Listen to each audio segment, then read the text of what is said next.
संसार के सबसे दुखमय प्रसंगों में जब ऊपर आकाश और नीचे पाताल जैसी परिस्थिति हो, तब भी जीव को धर्म और धर्मात्मा कितने अचिंत्य शरण रूप होते हैं, उसकी महिमा को बताने वाली मैं सती अंजना के जीवन का एक प्रेरक प्रसंग आप सभी के समक्ष प्रस्तुत करने जा रही हूँ।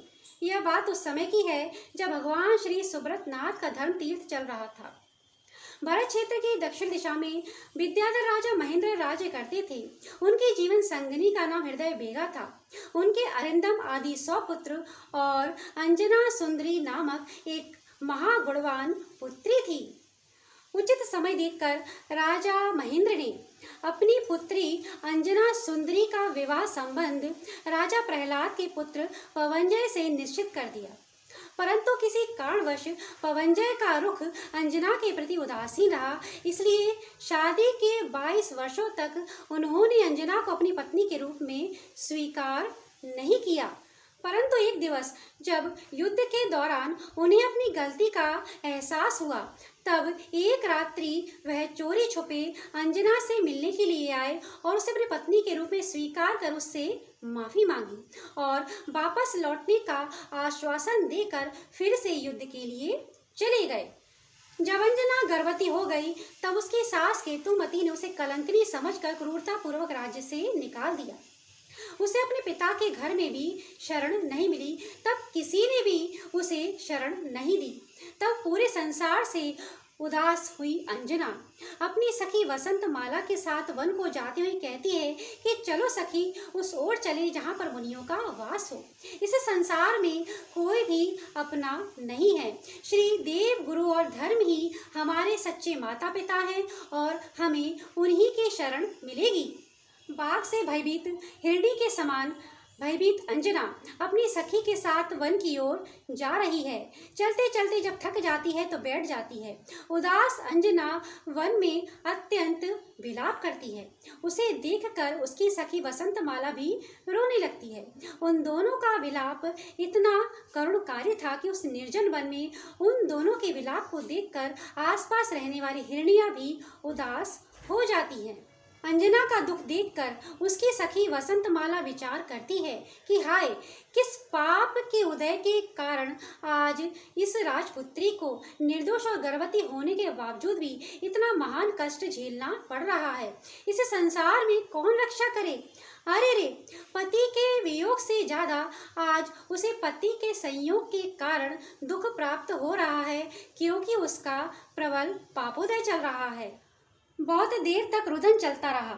अंत में विलक्षण प्रतिभा संपन्न वसंत माला ने उसे अपने हृदय से लगाकर कहा कि हे सखी, रुदन छोड़ो, शांत हो जाओ। अधिक रोने से क्या लाभ? तुम जानती हो इस संसार में जीव को कोई शरण नहीं है।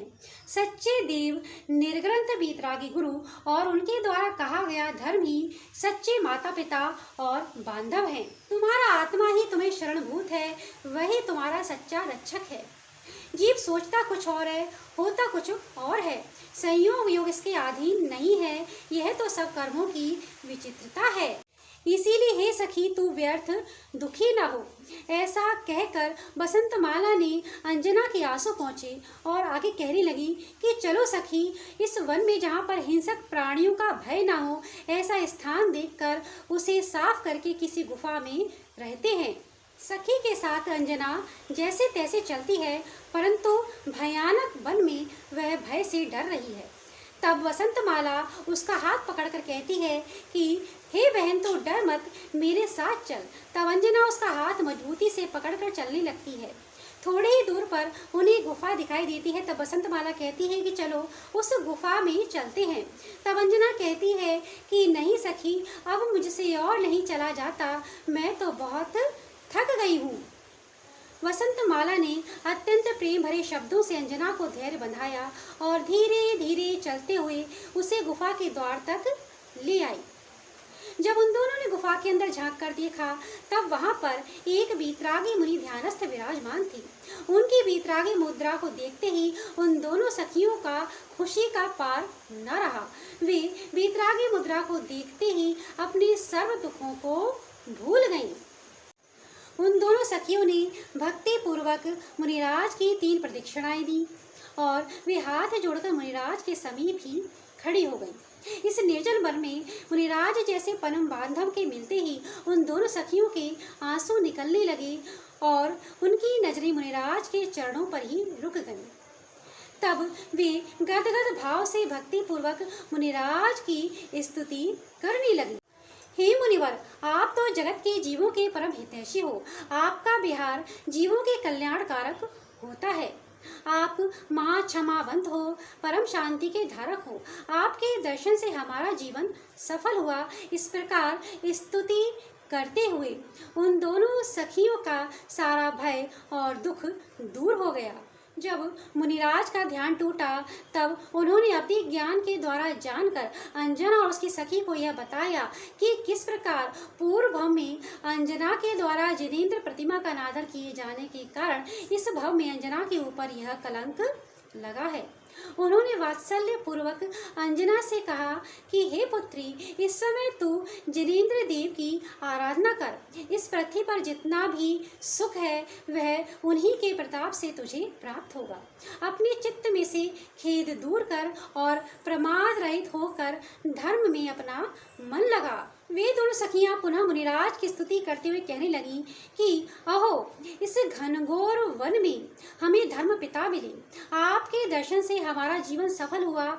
हमारे जीवन का सारा दुख दूर हो गया। आपके वचनों के द्वारा हमें जो धर्मामृत मिला है वह हमें शरण रूप हो। इस प्रकार बारंबार स्तुति करते हुए वह मुनिराज के चरणों में नमन करती रही।